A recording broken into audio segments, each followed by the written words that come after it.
जय श्री राम। मैं हूं पंडित अरविंद गौड़। स्वागत करता हूं आपका अपने YouTube चैनल ज्योतिष विद पंडित गौड़ में। और हमारी आज की चर्चा का विषय है ढैया शनि। तो शनि अभी 29 मार्च 2025 को कुंभ राशि से मीन राशि में आ जाएंगे। और जब वो मीन राशि में आएंगे तो 3 राशियों पे 7.5 शनि और 2 राशियों पे ढैया शनि शुरू होगा। वो राशियां कौन सी हैं, उन्हें कैसे देखना है, यह भी विस्तार में बताऊंगा। लेकिन जनरली क्या सवाल पूछा जाता है कि क्या शनि सबको बुरा प्रभाव करेगा? नहीं। 6 राशियां ऐसी होती हैं जहां पर शनिदेव मित्र होते हैं, इसलिए वहां ज्यादा बुरा प्रभाव नहीं करते। और 2 राशियां धनु और मीन उनकी सम राशियां हैं जहां वो एट पार रिजल्ट देते हैं थोड़ा बहुत। केवल 4 राशियां हैं जो शत्रु राशियां हैं, मेष, कर्क, सिंह और वृश्चिक। इन राशि वालों को थोड़ा अधिक कष्ट होता है। कहीं ना कहीं इनमें क्रोध ज्यादा होता है, जिद ज्यादा होती है, अपनी अपनी बात को बड़ा रखने का शौक होता है। तो ये उम्मीदों के सारे जिंदगी को जीते हैं, अपने बाहुबल पर जीते हैं कि मैं तो ऐसा करके दिखा दूंगा। अब शनि कैसे प्रभाव करता है कि वो एग्जैक्ट में बिलीव करता है, संभावनाओं पे नहीं। जैसे मान लीजिए कि मेरी सिंह राशि है और मुझ पे ढैया शनि चल रहा है। अब तक मुझे आदत थी कि मैं उम्मीद के सहारे चेक काट के देता था कि साहब आप ये चेक ले जाइए और इसकी पेमेंट परसों डाल देना। और मुझे उम्मीद थी कि कल मेरी पेमेंट आएगी तो ये चेक क्लियर हो जाएगा।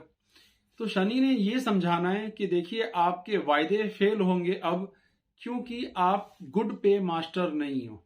आप पेमेंट आने के बाद वायदा करते तो शनि उसे पूरा करवाते, पर आपने ऐसा नहीं किया। आपने क्या किया?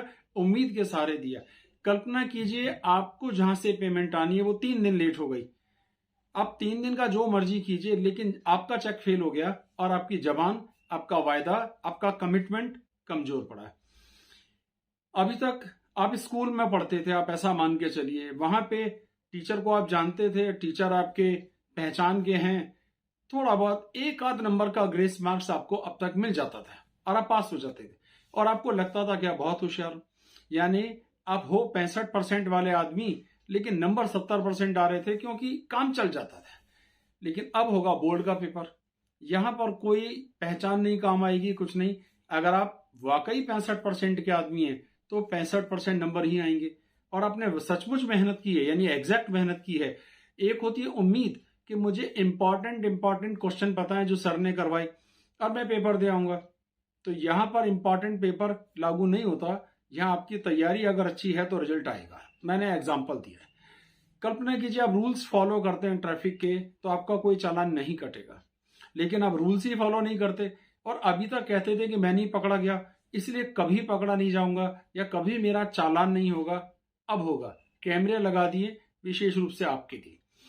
तो रूल ये हुआ, शनि आपको फिजूल परेशान नहीं करता, वो करेगा तब जब आप कुछ कमियां करेंगे, गलतियां करेंगे, तो उन्हें वो माफ नहीं करता। ये 2 बातें हो गई कि शनि कैसे प्रभाव करेगा। अच्छा जी, अब बात आती है क्या सब पर शनि आएगा? हाँ जी, हर एक राशि वाले को ढैया शनि का सामना करना ही पड़ेगा। अगला सवाल हो सकता है कि कितनी बार आएगा? बड़ा स्पष्ट रूप से समझ लीजिए, हर 30 साल की उम्र में, यानी पैदा होने वाले दिन से लेकर 30 साल तक 2 बार ढैया शनि आएगा ही। और अगर आप 30 साल से 60 साल की उम्र तक जाते हैं तो 4 बार ढैया शनि आएगा। 60 साल से 90 साल की उम्र तक जाते हैं तो 6 बार ढैया शनि आएगा ही। आमतौर पर आजकल 90 साल से अधिक उम्र नहीं होती, लेकिन अगर उम्र होगी तो और 2 बार भी या कम से कम 1 बार और भी आ सकता है, और उसे अभी छोड़ देते हैं। तो पैदा होने से लेकर 90 वर्ष लगभग की उम्र तक आपको 6 बार ढैया शनि का सामना करना पड़ेगा। और वो भी सबको, ऐसा कोई नहीं है जिसे ये एग्जाम्प्ट हो। अच्छा बुरा आपके एफर्ट्स पर डिपेंड करता है, आपकी राशि पर डिपेंड करता है। ये चीज हो गई। अब बात आती है कि कोई सी भी लग्न अगर आप ले लीजिए, कोई सी भी लग्न, इससे फर्क नहीं पड़ता लग्न कौन सी है, ठीक है जी, और आपकी राशि कौन सी, इससे भी कोई मतलब नहीं है। तो आप एग्जाम्पल देखिए, कोई सी भी लग्न लीजिए और गोचर में शनि कहीं भी हो, आप ऐसा कहीं भी मान लीजिए कि यहां पर होगा शायद, तो क्या होगा कि जहां शनि गोचर में आएगा वहां से ठीक अगले घर पर एक बिंदु लगाएं और एक प्रॉपर ट्राइंगल समबाहु त्रिभुज, तीनों भुजाएं बराबर करके बना लीजिए। तो एक दूसरे से 5-5-5 घरों का हिसाब से आप लेंगे तो पूर्ण त्रिकोण बन जाएगा। तो जो पहला सिरा है जो शनि से ठीक अगले घर में है ना, तो वहां 7.5 शनि गिना जाता है और बाकी जो 2 भुजाएं बच गई वहां पर 2.5 वर्ष का शनि गिना जाता है। वहां जो जो राशि आएंगी उन राशियों पर ढैया शनि चल रहा है ऐसा कहा जाता है। यानी आपकी लगन कौन सी है फर्क नहीं पड़ता, आपकी राशि कौन सी इससे भी फर्क नहीं पड़ता।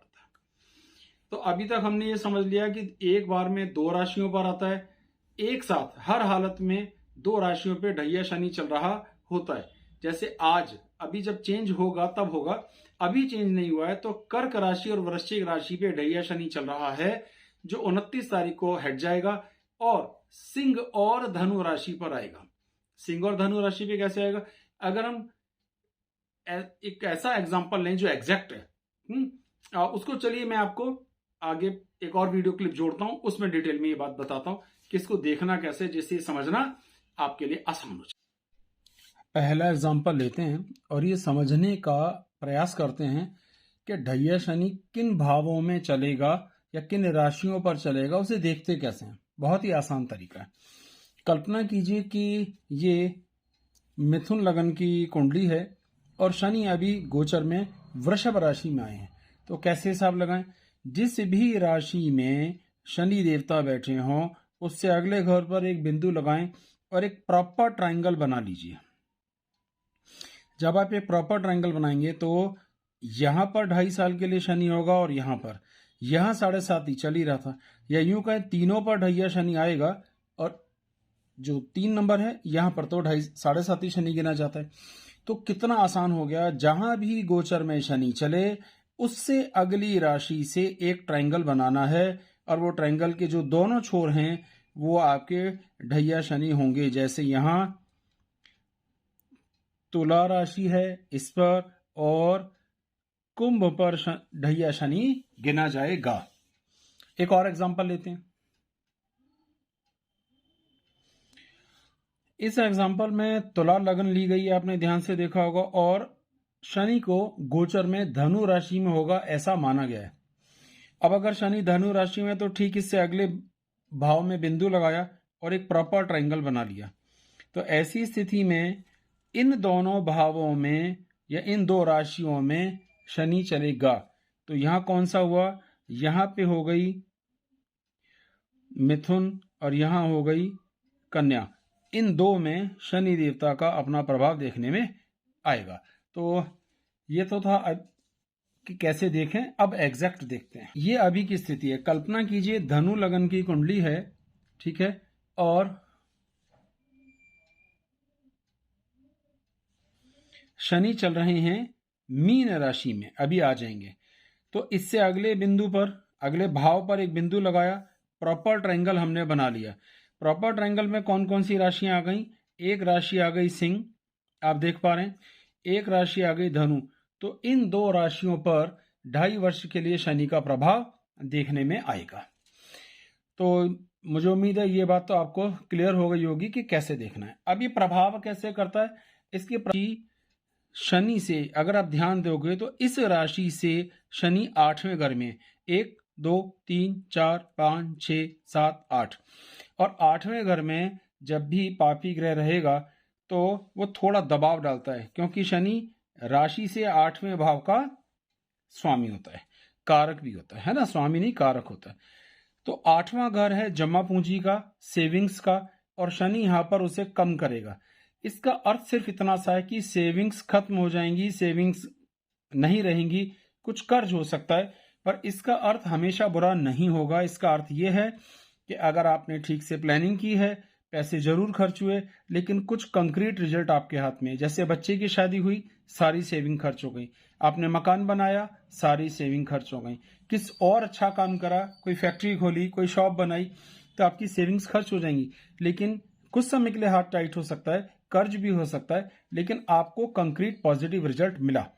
अब इसे उल्टा करके एक तरीके से समझें कि आपने प्लानिंग कुछ ठीक की नहीं, उम्मीदों के सहारे आपने काम किया कि रिजल्ट तो हम निकाल ही देंगे, तो क्या होगा तब खेल बिगड़ जाएगा। क्यों? क्योंकि वो आपकी सेविंग्स को खर्च कर देगा और रिजल्ट इसलिए नहीं आया क्योंकि आपकी प्लानिंग प्रॉपर नहीं थी, आपने ठीक से उस पर वर्कआउट नहीं किया, आपने उम्मीदों के सारे रिजल्ट निकालने की कोशिश की और शनि उम्मीदों के हिसाब से नहीं, प्रॉपर प्लानिंग के हिसाब से रिजल्ट देने का मास्टर है। तो आपको ये बात समझ आई कि सिंह राशि को कैसे प्रभाव आएगा। अच्छा, धनु राशि से चौथे भाव में ध्यान से देखिए, इस भाव से चौथे 1 2 3 4 चौथा भाव है सुख का, मन का, घर का, मकान का, मां का। हर वो तकलीफ जो चौथे घर से संभव है, जैसे पहले दिल ले लो, दिल में दर्द, दिल में तकलीफ, दिल में अनईजी लगना हो सकता है। माँ का घर है, माता जी के साथ तालमेल खराब होना, माँ से बिछड़ना, माँ से अलग होना, किसी और जगह जाके रहने का योग बनना संभव है। चौथा घर हमारे अपने खुद के घर का है, इस दौरान घर बनाया और उस घर बना के उसमें शिफ्ट हुए और इसलिए आपका अब बड़ा अनईजी हो रहा है कि पुराने घर की याद आती है, ये तरीका हो सकता है। यहाँ से हम यात्राओं को भी ध्यान में रखते हैं कि आप घर से दूर पलायन करके चले गए, अब आपके दिल में दर्द है कि भाई पुराना घर छूट गया, बड़ा अच्छा था। तो कुल मिला के उसका अर्थ है आपके मन पर दबाव डालना। वो मन पर दबाव डालने के लिए माँ को तकलीफ दे सकता है, सब कंडीशनल है आपकी कुंडली के हिसाब से, मन को तकलीफ दे सकता है, मकान को तकलीफ दे सकता है, वाहन को तकलीफ दे सकता है, वाहन चोरी हो गया, वाहन का एक्सीडेंट हो गया, ऐसा हो सकता है। माँ अलग घर में रहने चले गई नाराज होकर, ऐसा हो सकता है। आप विदेश चले गए, अब वहां परेशानी महसूस कर रहे हैं कि यहाँ नहीं आना चाहिए था, ऐसा हो सकता है। तो इस तरीके के प्रभाव देखने में आएंगे। तो धनु को प्रभाव आएंगे जिसमें मन का ज्यादा लेना देना है, फाइनेंस का उतना नहीं। सिंह को फाइनेंस का लेने देना यानी फाइनेंशियल प्रॉब्लम्स ज्यादा आने की गुंजाइश है, मन पर उतनी तकलीफ नहीं होगी। आठवां घर हमारी कमर का घेरा है, जहां पे हम बेल्ट बांधते हैं, इससे संबंधित तनाव, मांसपेशियों की कोई तकलीफ भी देखने में आ सकती है। तो इन छोटी छोटी बातों का अगर हम ध्यान रखेंगे तो बात बन जाएगी, उतनी तकलीफ देखने में नहीं आएगी। अभी तक आप ये समझ गए होंगे कि शनि अपना प्रभाव कैसे करता है, ढैया शनि कैसे देखें, किन दो राशियों पर शनि आ रहा है और उन पर किस तरीके का प्रभाव देखने में आ सकता है। ठीक है, अगर ज्यादा तनाव महसूस हो, अनईजी फील हो, जैसे सिंह राशि वालों को थोड़ी ज्यादा दिक्कत होगी, तो उन्हें चाहिए कि वो तेल दान करें। और तेल दान का तरीका क्या है, सब स्क्रीन पे मैंने लिखकर दिखा दिया है कि सरसों का तेल लेना है स्टील या लोहे की कटोरी में, और इतना लेना है, कम से कम आधा भर लीजिए, और उसमें कॉइन, करेंसी कॉइन डाल दीजिए, 1 रुपए का, 5 रुपए का, 10 रुपए का सिक्का, जो मर्जी, और वो डूब जाना चाहिए। उसके बाद उसमें देखिए अपना चेहरा, इसे हम कहते हैं छाया, देखिए अपना प्रतिबिंब देखिए, और इसको दान में दे दीजिए। इसे छाया दान भी कह देते हैं, तेल दान भी कह देते हैं। इससे उम्मीद की जाती है कि शनि अपना कुप्रभाव कम करेंगे। एक तरीका हनुमान जी की पूजा अर्चना करना और शनि ग्रह के बीज मंत्रों का जाप करना, और दान के लिए एक लिस्ट मैंने लिख कर दी है, आप ये सब देख सकते हैं, जिसमें लोहे की चीजें, काली उड़द की चीजें इत्यादि हैं। इससे भी शनि के कुप्रभाव कम हो जाते हैं। तो ये थोड़े से उपाय आप करते हैं तो इससे भी राहत आएगी। यहां तक ये वीडियो एक तरह से पूरा हो जाता है। कौन कौन सी राशियों पर चल रहा है, उसका क्या प्रभाव देखने में आएगा और किस तरह होगा, ये सब चीजें देखने में आ गई। शनि, जय सिया राम।